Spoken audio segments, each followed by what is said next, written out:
আওয়ামী লীগের টানা ১৫ বছরের দখলদারিত্ব রাজনীতির সুযোগ নিয়ে বেপরোয়া হয়ে উঠেছিলেন বাংলাদেশ পুলিশের অনেক কর্মকর্তা। সরকারের আস্থা অর্জন করতে বিরোধী দলগুলোর ওপর নানা দমনপীড়ন চালিয়েছে তারা। আর এই আস্থাকে পুঁজি করেই অবৈধ উপায়ে দেশে বিদেশে গড়েছেন সম্পদের পাহাড়। সম্প্রতি ক্ষমতার দাপট দেখিয়ে কোটি কোটি টাকার সম্পদ অর্জন করা পুলিশের অর্ধশতাধিক কর্মকর্তার বিষয়ে অনুসন্ধান শুরু করেছে দুর্নীতি দমন কমিশন।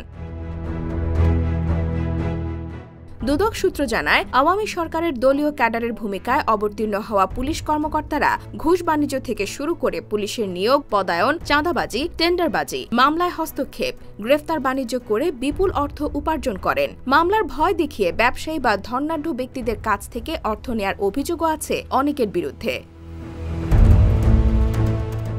এদিকে আওয়ামী লীগ সরকারের বিদায় ও শেখ হাসিনার ভারত পালিয়ে যাওয়ার পর বিভিন্ন সময়ে বিরোধী রাজনৈতিক দল, ব্যক্তি ও বৈষম্য বিরোধী আন্দোলনে অতিরিক্ত বল প্রয়োগ করেছেন এমন কর্মকর্তাদের খোদ পুলিশের কর্মকর্তারাই চিহ্নিত করেছেন। তবে চিহ্নিত হওয়া কর্মকর্তাদের অনেকেই এখন পলাতক।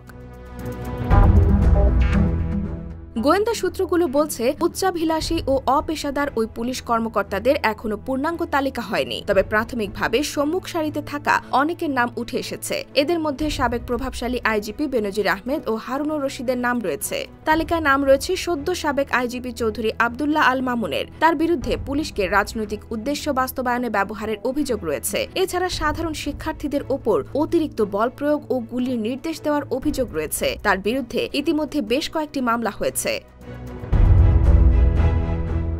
IBTV USA, New York।